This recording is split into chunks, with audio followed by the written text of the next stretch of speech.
ജീവിതം എന്ന വാക്കിനോട് ഇന്ന് ചേർത്ത് പറയുന്ന ഒരു പേരുണ്ട്, നജീബ്.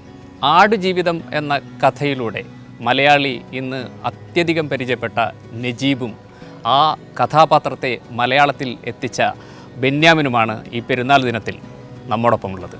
രണ്ടുപേർക്കും സ്വാഗതം.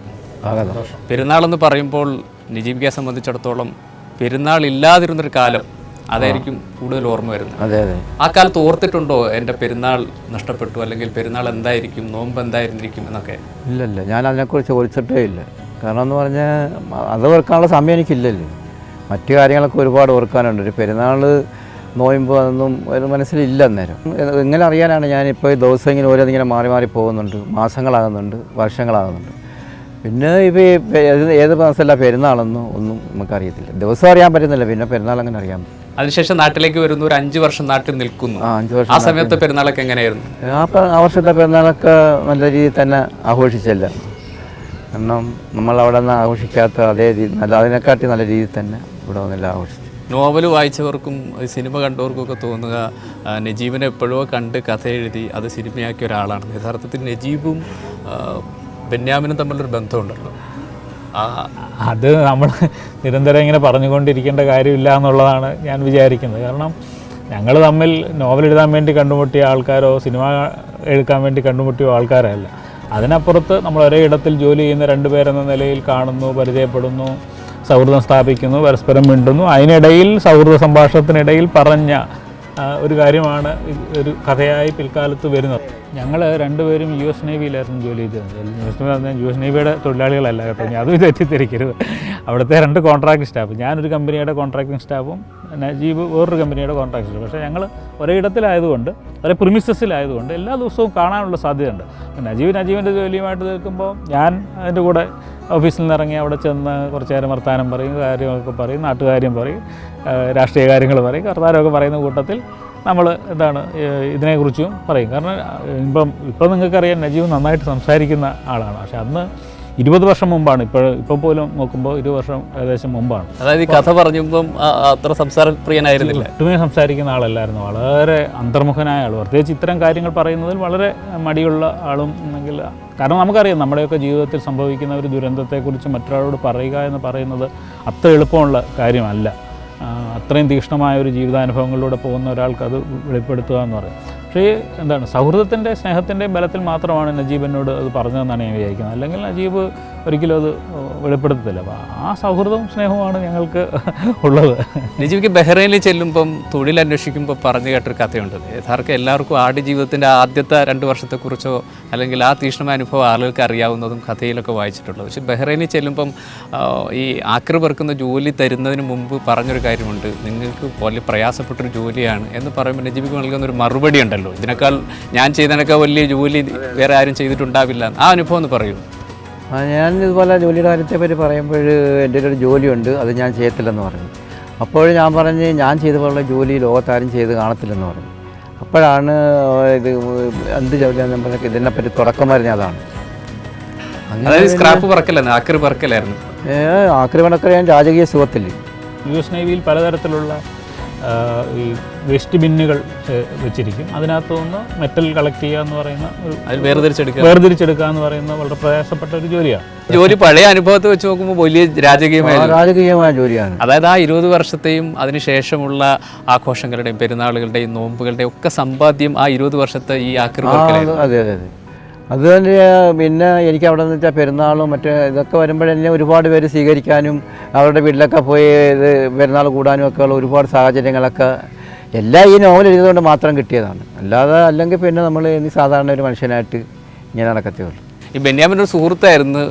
കഥ ഇങ്ങനെ പറഞ്ഞു കൊടുക്കുമ്പം നേരത്തെ പറഞ്ഞ് ഇങ്ങനെ കഥയാകും ഇങ്ങനെയൊക്കെ ആകുമെന്ന് ഞാൻ പ്രതീക്ഷിച്ചില്ലായിരുന്നു. പക്ഷേ ആ പറഞ്ഞു കൊടുക്കുമ്പം ഉണ്ടാകുന്നൊരു അനുഭവം എന്തായിരുന്നു? ഞാൻ എൻ്റെ മനസ്സിലുള്ള കുറച്ച് കാര്യം മറ്റൊരാളോട് പങ്കുവെച്ചൊരു സംതൃപ്തിയാണോ അതോ ഒരു കഥയാകുന്ന സന്തോഷം? എനിക്ക് അന്നേരം അവിടുത്തെ അനുഭവങ്ങൾ വെച്ച് അന്നേരം അതെല്ലാം മറന്നുകൊണ്ടിരിക്കുന്ന സമയത്താണ് ഇതിനെപ്പറ്റി ചോദിക്കുന്നത്. അന്നേരം എനിക്ക് എൻ്റെ അന്നേരത്തെ ഒരു വിഷമമൊക്കെ ഉണ്ടായിരുന്നു. എങ്കിലും ഇതുപോലൊക്കെ പുറത്തു വരുമെന്നൊന്നും ഞാൻ അറിഞ്ഞില്ലായിരുന്നു. ഈ ആടുജീവിതം പ്രസിദ്ധീകരിക്കപ്പെടുമ്പോൾ ഒരു അനുഭവമുണ്ട്, അതിപ്പോഴും മറക്കാൻ കഴിയുന്നുണ്ടോ? അത് എനിക്ക് അന്ന് ബുക്ക് എനിക്ക് ആദ്യമായിട്ട് പ്രകാശനം ചെയ്തപ്പോൾ എനിക്കല്ലേ തന്നെ. അപ്പോഴാണ് ഞാൻ അറിയുന്നത് ഇതിനകത്ത് പിന്നെ ഞാൻ എന്താ അവിടുത്തെ അനുഭവിച്ച കാര്യങ്ങളൊക്കെ കുറിച്ചൊക്കെ എഴുതിയേക്കുന്നത്. അപ്പോൾ എനിക്ക് ഒരുപാട് വിഷമം, ഞാൻ കരയൊക്കെ ചെയ്തു. അത് വായിച്ചതിന് ശേഷമാണല്ലോ വീട്ടുകാരൊക്കെ പോലും ഈ കഥ കൂടുതലും അറിയുന്നത്. ഞാൻ ആദ്യം വായിക്കുന്നു, അത് കഴിഞ്ഞാണ് വീട്ടുകാരൊക്കെ അറിയുന്നത്. വീട്ടുകാർക്ക് ഞാൻ ഇതുപോലെ അവിടുത്തെ ഒരുപാട് പിന്നെ എൻ്റെ ഉദ്ദേശിച്ച കാര്യങ്ങളൊന്നും ഞാൻ പറഞ്ഞിട്ടൊന്നുമില്ല. കാരണം ഞാൻ ഒരാളൊറ്റയ്ക്ക് വിഷമിച്ചാൽ മതി, മറ്റേ എല്ലാവരുടെ വിഷമിക്കേണ്ട ആവശ്യമില്ല അതിനകത്ത്. അപ്പോൾ അതുകൊണ്ട് നോവൽ ഇറങ്ങിയപ്പോഴാണ് പിന്നെ ഇവർ കൂടുതലായിട്ടൊക്കെ അറിയാൻ തുടങ്ങിയത്. അപ്പോഴന്നേരം ഒരുപാട് ഈ ആറാട്ടുപുഴക്കാരനാണ് കഥാപാത്രം. പിന്നീട് ഞങ്ങൾ ഈ കഥാകാരനും ഒരു ആറാട്ടുപുഴക്കാരനായി കാണുന്നു. ഈ നജീബിക്കയുടെ മകളുടെ കല്യാണത്തിന് രാവ് പകൽ അവിടെ ഉണ്ടാകുന്നു, എല്ലാ കാര്യങ്ങളും സജീവമാകുന്നു. ശരിക്കും എൻ്റെ ഒരു കഥാപാത്രത്തിന് വേണ്ടി എന്നതിനപ്പുറത്തേക്ക് എൻ്റെ ഒരു സുഹൃത്തിന് വേണ്ടി ഒരു ആറാട്ടുപുഴക്കാരനായി മാറുകയായിരുന്നു പലപ്പോഴും. അല്ലാതെ ഞാനൊരു കഥാപാത്രത്തിന് വേണ്ടിയല്ല, എൻ്റെ സുഹൃത്തായ നജീബിൻ്റെ വീട്ടിലെ ഒരു കാര്യം വരുമ്പോൾ നമ്മൾ ഓടിയെത്തുക എന്ന് പറയുന്നത് എൻ്റെ ഒരു ഉത്തരവാദിത്വം, എൻ്റെ ഒരു സ്നേഹമൊക്കെ ആയിട്ടാണ് ഞാൻ കാണുന്നത്. അതൊന്നും നമ്മൾ കഥാപാത്രം എഴുത്തുകാരൻ തമ്മിലുള്ള ഒരു ബന്ധമല്ല.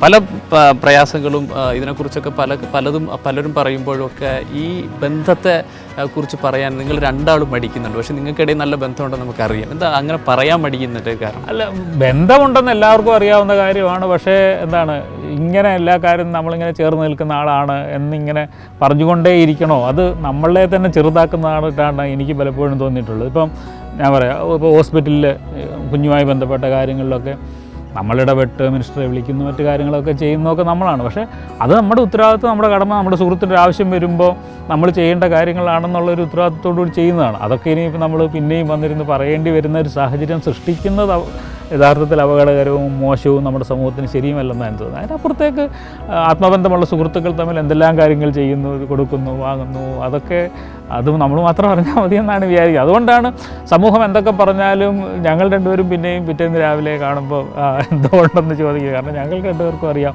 എന്താണ് ഞങ്ങൾ രണ്ടുമെന്നും, ഞങ്ങൾ രണ്ടുപേരുമുള്ള സൗഹൃദം എന്താണെന്നോ സ്നേഹം എന്താണെന്നോ കൊടുക്കുവാങ്ങലുകൾ എന്താണെന്നൊക്കെ ഞങ്ങൾക്ക് രണ്ടുപേർക്കും അറിയാം. അതുകൊണ്ട് ഞങ്ങൾക്കത് പ്രശ്നമില്ല. സമൂഹം ഇങ്ങനെ ആഘോഷിക്കുകയോ ഒക്കെ ചെയ്യുന്നതെന്ന് മാത്രമേ ഉള്ളൂ.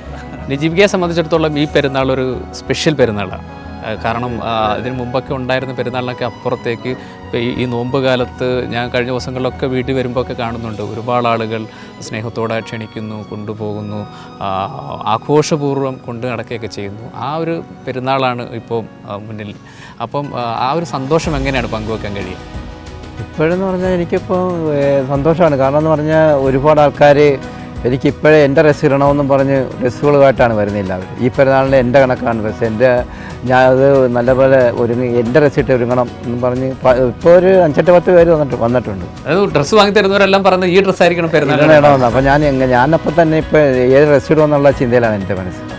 അപ്പോൾ ഈ സ്നേഹം എന്ന് പറഞ്ഞാൽ എന്നെ ഇപ്പോൾ ഈ നോവൽ സിനിമ ഇറങ്ങിയാൽ പിന്നെ എന്നെ വിളിച്ച ഒരു പറയാൻ പറ്റാത്ത എണ്ണത്തിനുള്ള ആൾക്കാരെ വിളിച്ചേക്കും ഈ പടം കഴിഞ്ഞതിൽ. പിന്നെ ഈ സിനിമയിലേക്ക് പോകുന്ന ഒരു സന്ദർഭം ഉണ്ടാവുമല്ലോ. ഇപ്പോൾ വർഷങ്ങളെടുത്തിട്ടാണ് യഥാർത്ഥത്തിൽ ഇപ്പോൾ 2024 ഇത് റിലീസ് ചെയ്യുന്നത്. അന്ന് ഈ കൂടുതൽ കാര്യങ്ങൾ നജീബിന് അറിയാനോ കൂടുതൽ കേൾക്കാനോ ഒക്കെ ശ്രമിച്ചിട്ടുണ്ട്? അല്ല, അന്ന് ആണെങ്കിൽ സാർ ഇത് ഞാനും തമ്മിൽ യഥാർത്ഥത്തിൽ ഈ സിനിമ സംബന്ധിച്ചൊരു കരാറിലെത്തുന്നത് എനിക്ക് തോന്നുന്നു 2009-ലോ 2010 ആ സമയത്താണെന്ന് എനിക്ക് തോന്നുന്നു. അതിനുശേഷം ഇത്രയും കാലം പോയി. ബ്ലസ് സാർ പല കാര്യങ്ങളിലും ആദ്യം പറഞ്ഞത് നോവലിൽ ഉപയോഗിക്കാത്ത സാധനങ്ങൾ വല്ലതും കൊണ്ടുപോകുന്നതാണ്. ഇങ്ങനെ ഒരു ദിവസം ഞാനും നജീബും കൂടെ ബ്ലസ് സാറിൻ്റെ വീട്ടിൽ പോയി. പക്ഷേ അന്ന് നജീബ് സത്യത്തിൽ ഇത് കേട്ടപ്പോൾ കരഞ്ഞുകൊണ്ടിരിക്കുകയായിരുന്നു. അങ്ങനെ വിശദമായിട്ടൊന്നും പറയാൻ നജീബിന് കഴിഞ്ഞില്ല. അന്നത്തെ ഒരു സങ്കടാവസ്ഥയിൽ വെറുതെ കരയുക മാത്രമാണ് ചെയ്തത്. പിന്നെ നമ്മൾ അതിനെക്കുറിച്ച് നജീബിനോട് അധികം ചോദിക്കേണ്ടതില്ല എന്നുള്ളൊരു ഇതിന്. അതുകൊണ്ടാണ് പൃഥ്വിരാജും പറഞ്ഞത് ഇനിയിപ്പം ഷൂട്ട് കഴിഞ്ഞിട്ട് നജീബിനെ കാണാം. അങ്ങനെ ഷൂട്ട് കഴിഞ്ഞതിൻ്റെ തൊട്ട് അടുത്ത നിമിഷമാണ് ഞാൻ നജീബിനെ അവിടെ കൊണ്ടുപോയിട്ട് ഞങ്ങളവിടെ വെച്ച് കാണുകയും പൃഥ്വിരാജും നജീബും തമ്മിൽ സംസാരം ഉണ്ടാകും, ഒരു കാഷ്വലായൊരു സംസാരം ഉണ്ടാവുകയൊക്കെ ചെയ്യുന്നത്. അപ്പോൾ സ്വാഭാവികമായിട്ടും ബ്ലസി സാറും ഞാനും തമ്മിൽ കഥയെ സംബന്ധിച്ച് ഇതിനെ സംബന്ധിച്ചുമൊക്കെ ധാരാളം ചർച്ചകളുണ്ടായിട്ടുണ്ട്. കാരണം ഈ 16 വർഷം എന്ന് പറയുന്നത് ഷൂട്ടിന് വേണ്ടി എടുത്തതല്ലല്ലോ, ഇതിനു വേണ്ടി അലഞ്ഞതാണ്. ഒരു പ്രൊഡ്യൂസറെ കണ്ടെത്താൻ വേണ്ടി, ലൊക്കേഷൻ കണ്ടെത്താൻ വേണ്ടി, അതിൻ്റെ മറ്റു സാമഗ്രികൾ അന്വേഷിക്കുന്നതിന് വേണ്ടി, വസ്ത്രങ്ങളുടെ രൂപം എങ്ങനെയായിരിക്കും എന്നതിനെ സംബന്ധിച്ച്, ആടുകളെ സംബന്ധിച്ച്, മരുഭൂമിയുടെ പല സ്വഭാവങ്ങളെ സംബന്ധിച്ച്, രൂപമാറ്റം സംബന്ധിച്ച്, ഇത്രയും വർഷം കൊണ്ട് ഒരാൾക്ക് എങ്ങനെ രൂപമാറ്റം ഉണ്ടാവുന്നതിനെ സംബന്ധിച്ചുള്ള രൂപരേഖകൾ, അതിൻ്റെ ചിത്രം വരകൾ, അതിനെ സംബന്ധിച്ചുള്ള പഠനങ്ങൾ, അങ്ങനെ എന്താണ് ഏറ്റവും സൂക്ഷ്മമായ അർത്ഥത്തിൽ പോലും ബ്ലസ് സാർ അലഞ്ഞാണ് ഇതിലായിട്ട് എത്തുന്നത്. അപ്പം ഷൂട്ടിംഗ് ചിലപ്പോൾ 2018 തുടങ്ങിയതിനിടയ്ക്ക് 2 വർഷം കോവിഡ് കാരണം നിർത്തി വെച്ചു. ഇതൊക്കെ ഒഴിവാക്കി കഴിഞ്ഞാൽ ഇതിൻ്റെ ഒരു അവിടെ വരെ എത്തുക എന്ന് പറയുന്ന ഒരു സാധനമുണ്ട്. ഇതിനുവേണ്ടി ഇത്രയും പണം മുടക്കാൻ ഒരാളെ കണ്ടെത്തുക എന്നൊക്കെ പറയുന്ന വലിയ ഒരു അലച്ചില്ലായിരുന്നു ആ സമയത്തൊക്കെ ഉണ്ടായിരുന്നത്. കഥയെ സംബന്ധിച്ച് ഞങ്ങൾ തമ്മിൽ ചർച്ചകൾ നിരന്തരം ഉണ്ടായിരുന്നു. കഥാകാരൻ തന്നെ പറഞ്ഞു ശരിക്കും ഒരുപാട് റിസർച്ച് ചെയ്തു അക്കാലത്തെ കോലം എങ്ങനെയായിരുന്നു, ആൾ എങ്ങനെയായിരിക്കും ഉണ്ടാകുക എന്നൊക്കെ. സിനിമ കണ്ട പൃഥ്വിരാജിലൂടെ അതൊക്കെ കണ്ടിട്ടുണ്ടാകും. അന്നേരം പണ്ട് ഞാൻ അനുഭവിച്ച ആ കോലം തന്നെയായിരുന്നു എന്ന് തന്നെയാണ് ഉറപ്പിക്കാൻ കഴിയുന്നത്. അതെ അതെ അതെ. കാരണം എനിക്ക് അവിടെ ഞാൻ ഈ സിനിമ കാണുമ്പോൾ ഏറ്റവും കൂടുതൽ കരഞ്ഞെന്ന് പറഞ്ഞാൽ ഞാൻ ചാടി പോകാൻ നേരത്ത് ആ ഫാൻ്റ് ഇടുന്ന ഒരു രംഗമുണ്ട്. അന്ന് വെച്ചാൽ ഞാൻ നാട്ടിൽ ടൈറ്റായിട്ട് ഇട്ടുകൊണ്ട് ഒരു ഫാൻ്റായിരുന്നു. അത് അങ്ങോട്ടിട്ടും ഒക്കെ അപ്പോൾ താഴോട്ടങ്ങ് പോയത്. അപ്പോൾ ഞാനിങ്ങനെ മുണ്ടെടുക്കുന്ന ഉടുത്തിട്ട് ഒരു പള്ളി അടക്കണം എന്നിട്ട് ഞാൻ കെട്ടി. അപ്പോൾ ആ രംഗങ്ങളെല്ലാം നല്ല കറക്റ്റായിട്ട് തന്നെ അഭിനയിച്ചേക്കുന്ന കണ്ടപ്പോൾ എനിക്ക് വളരെയധികം ഇതായിരുന്നു, സന്തോഷം തോന്നിയിട്ട് ഞാൻ കരയുമായിരുന്നു. ഇത്രയൊക്കെ അത് വലിയൊരു നടൻ, ഇത്രയൊക്കെ നല്ല ആരോഗ്യത്തിൽ ഇരുന്നിട്ടാണ് ഇത്രയും എങ്ങനെ മെലിഞ്ഞെന്നാണ് ഞാൻ ആലോചിക്കുന്നത്. കാരണം വഴിയെല്ലാം കാണാൻ ആ ഇടയൊക്കെ അങ്ങോട്ട് ഒട്ടി നല്ല ഒരു അഭിനയം അഭിനയിച്ചു. പിന്നെ നമ്മൾ റെഫറൻസുകൾക്ക് വേണ്ടി ധാരാളം പിക്ചറുകൾ, അത്തരം അവസ്ഥയിൽ പെട്ടുപോയ ആൾക്കാരുടെ പിക്ചറുകൾ അന്വേഷിക്കുക. സൗദിയിൽ പോയി സാർ കുറേ അന്വേഷണങ്ങൾ നടത്തിയിട്ടുണ്ട്. ഇതുമായി ബന്ധപ്പെട്ട് ഈ സന്നദ്ധ സേവനങ്ങളിൽ നിൽക്കുന്ന ആൾക്കാരെ കണ്ടിട്ട് അവരിൽ നിന്ന് വാർത്തകളും രൂപങ്ങളും ഒക്കെ ശേഖരിക്കുക ഉണ്ടല്ലോ. സൗദിയിലൊക്കെ ഇഷ്ടംപോലെ ഇത്തരം സന്ദർഭങ്ങൾ ആളുകൾ നിരന്തരമായി വന്നുകൊണ്ടിരിക്കുന്നതുകൊണ്ട് അവരെ കണ്ടിട്ട് സംസാരിക്കുക. അങ്ങനെ ധാരാളം റെഫറൻസുകൾ സാറ് ശ്രദ്ധിക്കുന്ന ഒരാളാണ്. സാർ അങ്ങനെ സൂക്ഷ്മമായി പോകുന്ന പെർഫെക്ഷനിസ്റ്റ് എന്ന് പറയുന്ന ഒരാളാണ്. അത് ഭയങ്കര ഷൂട്ടിങ്ങിലൊക്കെ ഭയങ്കര താമസമാണ്. ഇപ്പം നമുക്ക് ഒരു ഘട്ടത്തിൽ വെച്ച് ഷൂട്ടിങ് മുടങ്ങും, അല്ലെങ്കിൽ നമുക്ക് ഗൾഫ് രാജ്യങ്ങളിൽ ഷൂട്ട് ചെയ്യാൻ പറ്റുന്നില്ല എന്ന് വന്നപ്പോൾ നമ്മൾ പറഞ്ഞാണ് രാജസ്ഥാനിൽ വെച്ച് ഷൂട്ട് ചെയ്യാം. അപ്പോൾ പ്രശ്നം എന്താണെന്ന് ചോദിച്ചാൽ ഇന്ത്യയിലെ ആടുകളും അവിടുത്തെ ആടുകളും തമ്മിൽ വേറെ ആടുകളാണ്. ഇപ്പോൾ മനുഷ്യന് ഇത് ചിലപ്പോൾ നമ്മൾ പ്രേക്ഷകന് ഇത് കണ്ടാൽ ഈ ആടൊന്നും കണ്ടാൽ മനസ്സിലാവില്ല ഏത് ആ ആട് നജീബിന് കണ്ടാൽ മനസ്സിലാവുമായിരിക്കും, പക്ഷേ സാധാരണ പ്രേക്ഷകന് മനസ്സിലാവില്ല. പക്ഷേ സാർ ആ പിടിവാശിയിൽ തന്നെ നിന്നു. നജീബ് മരുഭൂമി അതിജീവിച്ചതുപോലെ ഒരു പാഠമാണ് അദ്ദേഹം എന്നാണ് ഞാനിപ്പോൾ തോന്നുന്നത് നമുക്ക് ഓരോ മലയാളികൾക്കും.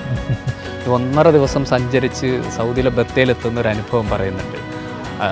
ആ സ്ഥലത്ത് ഒന്നുകൂടെ ഒന്ന് പോയിട്ട് ഞാൻ ഉണ്ടായിരുന്ന സ്ഥലം ഇതാണ് എന്ന് ഇപ്പോൾ ഒരു സെലിബ്രിറ്റിയായി നിൽക്കുന്ന ഷുക്രിക്കാക്ക് അല്ലെങ്കിൽ നജീബിക്കാക്ക് പോയി കാണാൻ ഒരു തോന്നലുണ്ടോ? ഇല്ല, അത് ഞാൻ ഇനി കാണാനായിട്ട് മറന്നൊരു കാര്യമാണ്. എനിക്ക് ഇത് ഇനി കാണണമെന്നേ ഇല്ല. കാരണം എന്ന് പറഞ്ഞാൽ ഇനിയിപ്പോൾ അത് എവിടെയാണെന്ന് പോലെ എനിക്കറിയത്തില്ലല്ലോ. അന്ന് തന്നെ ഇങ്ങനെ എയർപോർട്ടിൽ നിന്ന് കൊണ്ടുപോയതല്ലേ. അത് രാത്രിയായിരുന്നു, സന്ധ്യ കഴിഞ്ഞു, ഇരുട്ടാണ്. അപ്പോൾ ഇങ്ങോട്ട് റോഡിൽ കൂടി ഇങ്ങനെ ഈ മരുഭൂമി കൂടെ പോകുന്നു, റോഡൊന്നും കാണുന്നേ ഇല്ല. പിന്നെ ഞാൻ ചാടിപ്പോകുന്നത് വേറെ ഒരു വഴി കൂടെ ചാടിപ്പോയത്. അപ്പോൾ അന്ന് ഞാൻ ഞങ്ങളെ കൊണ്ടുപോയ വഴി എനിക്കറിയാം, പക്ഷേ അതിൽ വന്നാൽ ഇവൻ പിടിക്കുമെന്നുള്ള പേടിച്ച് ഞാൻ വേറെ വഴി കൂടെ ഞങ്ങൾ പോയത്. അപ്പോൾ ഇത്രയും അവിടെ ഒന്നര ദിവസത്തിൽ കൂടുതൽ ഓടേണ്ടി വന്നത്. അപ്പോൾ ആ സ്ഥലത്തെക്കുറിച്ച് ആലോചിക്കാൻ പോലും ഇഷ്ടപ്പെടുന്നില്ല? ആലോചിക്കുമ്പോൾ എനിക്ക് വിഷമമായി ഇപ്പോഴും ആ കാര്യം ആലോചിക്കുമ്പോഴും. കാരണം എന്ന് പറഞ്ഞാൽ അതുപോലത്തെ ഒരു സംഭവമാണ്. അത് ആർക്കെങ്കിലും പറഞ്ഞ് മനസ്സിലാക്കാൻ പറ്റത്തില്ല. ആ അറബിയോടൊക്കെ ഇപ്പോഴുള്ളൊരു മനോഭാവം എന്തായിരിക്കും? ഇപ്പോഴും അദ്ദേഹത്തിനോട് എനിക്ക് ദേഷ്യം തന്നെയാണ്. കാരണം ദേഷ്യം എന്ന് പറഞ്ഞാൽ എനിക്ക് ശമ്പളം തരാത്തതുകൊണ്ടുള്ള ദേഷ്യമല്ലേ, എനിക്ക് ആ നല്ലപോലെയുള്ള ഫുഡ് തരാത്തതുകൊണ്ടും എനിക്ക് എൻ്റെ നാട്ടിലേക്കുള്ള ഒരു കത്തയക്കാൻ സമ്മതിക്കാത്തതുകൊണ്ടും മാത്രമാണ്. അക്കാലത്ത് നജീബിക്കയുടെ മനസ്സ് നിറഞ്ഞു നിന്ന സ്നേഹമെന്നത് ആടുകളോടായിരുന്നു. ഈ നമ്മുടെ നാട്ടിലുമുണ്ട് ഇങ്ങനെ ആടുകൾ. ഈ ആടുകളൊക്കെ കാണുമ്പോഴും പഴയ ചിന്ത തന്നെയാണ് ഓർമ്മ വരിക. അതെ, ആടുകളോട് എന്നെ കാണുമ്പോഴെനിക്ക് അതിനോട് എപ്പോഴും നല്ല ഇത് തന്നെയാണ്. കാരണം ഞാനിപ്പോൾ ആടിനെ ഞാൻ ചാടി പോകുമ്പോൾ എനിക്ക് ഭയങ്കര വിഷമമായിരുന്നു. കാരണം ഞാൻ ഇത്രയും നാളും അതിനെ തീറ്റ കൊടുത്ത് പോയിട്ട് അതുപോലെ വളർത്തി ഞങ്ങളുടെ മക്കളെ പോലെ തന്നെ താലോലിച്ച് വളർത്തിക്കൊണ്ട് വന്ന സാധനങ്ങളായിരുന്നു. അപ്പോൾ ഒരു സുപ്രഭാതത്തിൽ അതിന് തീറ്റ കൊടുക്കാനും ആളില്ല, അങ്ങനെ ചാടിപ്പോകുമ്പോൾ ആ ചിന്ത എൻ്റെ മനസ്സിലങ്ങനെ ഉണ്ട്. ഓടിക്കൊണ്ടിരിക്കുമ്പോഴും ആടിൻ്റെ ഇതുപോലെ തീറ്റ കൊടുക്കുന്ന ആരാണ്, പിന്നെ മറ്റേ പുള്ളി ഇനി എപ്പോൾ വരും, വേറെ ആരും ഇല്ലല്ലോ എന്നൊക്കെയുള്ള ചിന്ത മനസ്സിലുണ്ട്. ഈ നജീബിൽ നിന്ന് കേട്ടത് ഒരു ജീവിതമാണ് നോവലിലേക്ക് പകർത്തിയത്. അതിന് കൂടുതൽ പൊലിമയോടും കൂടിയും കൂടുതൽ പ്രസരിപ്പോടും കൂടി അപ്രപാളിയിൽ എത്തിക്കുകയൊക്കെ ചെയ്തു. ശരിക്കും ആ ഒരു യാത്ര ഉണ്ടല്ലോ, ഒരു ഘട്ടമായ ഒരു യാത്ര, അതിന് ചെറുതായി പറഞ്ഞാൽ എങ്ങനെ ഉണ്ടാവും? തീർച്ചയായിട്ടും ജീവിതം എന്ന് പറയുന്നത് നമ്മുടെ ഒരു മുമ്പിൽ കിട്ടുന്ന ഒരു റോ മെറ്റീരിയലാണ്. അതിന്മേൽ നമ്മൾ പലതരത്തിലുള്ള മിനുക്കുമണികൾ നടത്തിയിട്ടും പലതരത്തിലുള്ള സ്റ്റഡികൾ നടത്തിയിട്ടും ഇപ്പോൾ മരുഭൂമിയെ സംബന്ധിച്ച് നജീബ് പറയുന്നത് ഞാൻ 1.5-2 ദിവസക്കാലത്തോളം മരുഭൂമിയിലൂടെ ഭയങ്കരമായ ഓട്ടമായിരുന്നു. ഭയങ്കര ദാഹമായിരുന്നു, ഞാൻ ഒരു വിധത്തിൽ പരവശപ്പെട്ടാണ് പുറത്തെത്തിയത് എന്ന് മാത്രമാണ് പറയുന്നത്. ഈ 3-4 വരികയാണ് ചിലപ്പോൾ നമ്മൾ 7 ചാപ്റ്ററുള്ള മരുഭൂമിയെക്കുറിച്ച്. അപ്പോൾ മരുഭൂമിയെക്കുറിച്ച് സ്വാഭാവികമായി പഠനങ്ങളുണ്ടാവും. ഇപ്പോൾ പല്ലി വരുന്നതിനെക്കുറിച്ച് പറയുന്ന ഒരു സന്ദർഭമുണ്ട്, അത് സിനിമയിലുമുണ്ട്. അത് ഞാൻ യഥാർത്ഥത്തിൽ അമേരിക്കയിൽ നിന്ന് മരുഭൂമിയെക്കുറിച്ച് പഠനം നടത്തിയ ഒരാൾ നടത്തിയ ഇതിൽ നിന്ന് കിട്ടുന്ന ഒരു സാധനമാണ്. അങ്ങനെ നിരവധി പുസ്തകങ്ങളും നിരവധി നടത്തിയിട്ടാണ് നമ്മൾ ഞാൻ മരുഭൂമി കണ്ടിട്ടുള്ള ഒരാളല്ല. അപ്പോൾ സ്വാഭാവികമായിട്ടും അത്തരം പഠനങ്ങൾ നടത്തിയത് ആട് വളർത്തലിനെ സംബന്ധിച്ച്. അപ്പം അതെല്ലാം നമ്മൾ പലതരത്തിലുള്ള പഠനങ്ങൾ നടത്തിയിട്ടാണ് അത് പെർഫെക്റ്റ് ആവുന്നു എന്ന് തോന്നുന്നത്. അപ്പം നമ്മൾ വായിക്കുന്ന ഒരാൾ ഇത് അങ്ങോട്ടും ഇങ്ങോട്ടും തെറ്റിപ്പോകാൻ പാടില്ല, അതിനൊരു കണക്ഷൻ ഉണ്ടാവണം എന്നുള്ള ഒരു സാധനമൊക്കെ നമ്മൾ അത്തരത്തിൽ നിരവധി പഠനങ്ങൾ നടത്തിയിട്ടാണ് ഒരു പുസ്തകത്തിലേക്ക് വരുന്നത്. അതാണ് അതിനകത്തെ വെച്ചുകെട്ടലുകൾ എന്നുകൊണ്ട് നമ്മൾ ഉദ്ദേശിക്കുന്നതിൽ പ്രധാനപ്പെട്ട കാര്യം. സിനിമയിലേക്ക് വരുമ്പോൾ അദ്ദേഹം ആ നോവലിൻ്റെ എസൻസ് എന്താണോ അദ്ദേഹത്തിൻ്റെ മനസ്സിൽ പതിഞ്ഞത് അതാണ് സിനിമയായിട്ട് മാറുന്നത്. അപ്പോൾ ഞാനെപ്പോഴും പറയാറുണ്ട്, ഈ വെള്ളവും നീരാവിയും തമ്മിലുള്ള ബന്ധം മാത്രമേ നോവലും സിനിമയും തമ്മിലുള്ളൂ എന്ന്. ഈ നീരാവിയിൽ വെള്ളമുണ്ടോ എന്ന് ചോദിച്ചാൽ ഉണ്ട്, അത് പക്ഷേ അത് വേറൊരു രൂപത്തിലാണ്. നിങ്ങൾ വായിച്ച നോവലിലെ അതേപോലെ ഇവിടെ കാണാൻ വേണ്ടിയുള്ള ഒരു ഡോക്യുമെൻ്റ് അല്ല. മൂന്നും തമ്മിലുള്ള വ്യത്യാസം. ജീവിതത്തെ അതുപോലെ ഡോക്യുമെൻ്റ് ചെയ്യലല്ല നോവൽ എന്ന് പറയുന്നത്, നോവലിനെ അതുപോലെ ഡോക്യുമെൻ്റ് ചെയ്യലല്ല സിനിമ എന്ന് പറയുന്നത്. ഇത് രണ്ടിൻ്റെയും കലയുടെ സ്വാതന്ത്ര്യത്തിൽ നിന്നുകൊണ്ടാണ് ബ്ലസ്സി സാറ് അദ്ദേഹത്തിൻ്റെ സ്വാതന്ത്ര്യത്തിൽ നിന്നുകൊണ്ടാണ് ആ നോവലിനെ സമ്പൂർണ്ണമായി മാറ്റിയിരിക്കുന്നത്. ഞാൻ ആ സ്വാതന്ത്ര്യം പൂർണ്ണമായി വിട്ടുകൊടുത്തത്. എനിക്കൊരു തരത്തിലുള്ള വിയോജിപ്പുകളും അതിനെ സംബന്ധിച്ചില്ല. അദ്ദേഹം അതിനെ എങ്ങനെ കണ്ടു. അപ്പം നമ്മൾ ഓരോരുത്തരും ഇപ്പം എന്നെങ്കിൽ 1000 പേര് ആ നോവൽ വായിക്കുന്നെങ്കിൽ 1000 പുസ്തകങ്ങൾ 1000 കഥകൾ അവരോരോരുത്തരും സൃഷ്ടിക്കുന്നുണ്ട്. അതിലൊരു കഥയാണ് ബ്ലസ്സി സാർ എഴുതിയത്. നമുക്ക് ഓരോരുത്തർക്കും നമ്മുടേതായ വ്യാഖ്യാനത്തിൽ ഈ സിനിമ എടുക്കാവുന്നതാണ് എന്നുള്ളതാണ്. ഇപ്പം നജീബിൻ്റെ കഥ വേറൊരു എഴുത്തുകാരനായിരുന്നു കേട്ടിരുന്നതെങ്കിൽ അദ്ദേഹത്തിൻ്റെ ഭാവനയിൽ നിന്നുകൊണ്ടാവും അത് എഴുതുന്നത്. ഇപ്പോൾ ആളുകളുടെയൊക്കെ ഒരു ആലോചനയും ചിന്തയും ഈ സിനിമ സാധാരണ ഉണ്ടായി കഴിയുന്നുണ്ടെങ്കിൽ അവർക്ക് എന്ത് സാമ്പത്തിക നേട്ടം ഉണ്ടാകും, അപ്പം നജീബിക്കൊക്കെ എന്ത് മെച്ചം ഉണ്ടാകും എന്നൊക്കെയുള്ള ആശങ്കയും അത്തരം പ്രതീക്ഷയൊക്കെ പങ്കുവെക്കുന്ന ആളുകൾ ഇപ്പോൾ സോഷ്യൽ മീഡിയയിലൊക്കെ ഉണ്ട്. നജീബിക്ക് ഇതൊക്കെ കാണുന്നുണ്ടോ? ഇതൊക്കെ കാണുമ്പോൾ എന്താ തോന്നുക? എനിക്ക് ആ പണത്തിന് ഇതുവരെ ഒരു ആഗ്രഹം എനിക്കില്ല. പണത്തിന് വേണ്ടി ഞാൻ ഇത്രയും പ്രശസ്തിയാകാൻ കാരണം ഈ നോവൽ എഴുതിയത് കൊണ്ട് മാത്രമാണ്. എനിക്ക് അതിൻ്റെ സന്തോഷം മാത്രം എനിക്ക് മതി. അല്ലാതെ ഈ ആൾക്കാർ പറയുന്നത് എനിക്കൊന്നും തന്നില്ല, അതൊന്നും എൻ്റെ ഒരു വിഷയമല്ല. അത് എനിക്കെന്തെങ്കിലും അവർ തരാതിരിക്കത്തില്ല, തരും. അപ്പോൾ ആ തരുന്ന എന്ത് തന്നാലും അതാണ് ഞാൻ 2 കൈ നീട്ടി വാങ്ങിക്കും, അതേ ഉള്ളൂ. അല്ലാതെ ഇത്ര തരണം അത് തരണം ഇടണമെന്നൊന്നും ഈ ആൾക്കാരൊക്കെ ഇങ്ങനെ പറയുന്നുണ്ട്, അതൊന്നും ശരിയല്ല.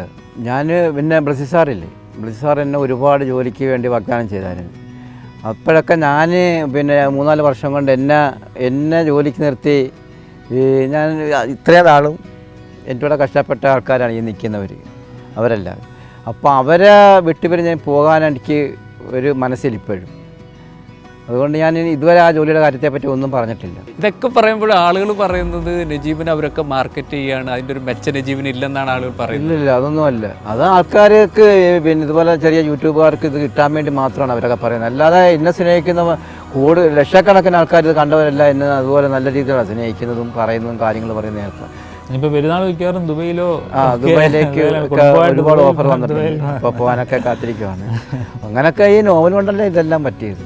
അതായത് ഇനിയുള്ള യാത്ര ജോലിക്കല്ല, ഞാനൊരു VIP ആയിട്ട് ഒരു സെലിബ്രിറ്റി ആയിട്ടാണ് ഇനി വിദേശത്തേക്ക് പോവുക. VIP ആയിട്ട് എന്നുള്ളത് എനിക്കില്ല. VIP തന്നെയാണ് സെലിബ്രിറ്റി എന്ന് പറയുന്ന ഒരു വിനയം. അതെ, VIP ആയിട്ട് തന്നെ പോകണമെന്നാണ് ഞാൻ ആഗ്രഹിക്കുന്നത്. കാരണം അത്തരത്തിൽ ഒരു വലിയ ജീവിതത്യാഗത്തെ അനുഭവിച്ച ഒരു മനുഷ്യന് നമ്മുടെ സമൂഹം കൊടുക്കുന്ന വിലയാണ് അതെന്നുള്ളതാണ്. ഒരു ത്യാഗത്തിന് കൊടുക്കുന്ന വില വളരെ പ്രധാനപ്പെട്ടതാണ്. അത് മറ്റേതെങ്കിലും തരത്തിലുള്ള ആൾക്കാർക്ക് മാത്രമല്ല, ഇത്തരത്തിൽ ഏറ്റവും എളിയവനായ സാധാരണക്കാരനായ ജീവിതത്തിൻ്റെ പ്രതിസന്ധിയിലൂടെ കടന്നു പോയ ഒരാൾക്കും നമ്മുടെ സമൂഹം വില കൊടുക്കുകയും ആദരിക്കുകയും കൊണ്ടു നടക്കുകയും ചെയ്യുന്നു എന്ന് പറയുന്നത് നമ്മുടെ സമൂഹത്തോട് തോന്നുന്ന ഒരു വലിയ കാര്യമാണ്. അതുകൊണ്ട് മറ്റെല്ലാത്തിനും ഉപരിയായി ഞാൻ അതിനെയൊക്കെയാണ് നല്ലതായി കാണുന്നത്. മറ്റു വിവാദങ്ങൾ ഉണ്ടാക്കുന്നവരെക്കാളൊക്കെ അങ്ങനെ ഒരു വലിയ സമൂഹം നമ്മുടെ കൂടെ നിൽക്കുന്നുണ്ട് എന്നുള്ളതാണ്. അതൊരു പ്രധാനപ്പെട്ട കാര്യമാണ്. അങ്ങനെ VIP ആയി തന്നെ വേണം നജീബ് പോകാൻ. ഇപ്പോൾ ശരിക്കും ചാനൽ മൈക്കുകളുടെ മുന്നിൽ, ചാനലുകളുടെ ഫ്ലോറുകളുടെ മുന്നിൽ, ഇൻ്റർവ്യൂകളുടെയൊക്കെ മുന്നിൽ വളരെ ഭംഗിയായി നജീബിക്ക് സംസാരിക്കുന്ന കാണുന്നുണ്ട്. ശരിക്കും നേരത്തെ പറഞ്ഞ അന്തർമുഖൻ എന്നതിനൊക്കെ അപ്പുറത്തേക്ക് മാറി ഇപ്പോൾ ഭയങ്കര വാചാലനായി മാറി എന്നൊരു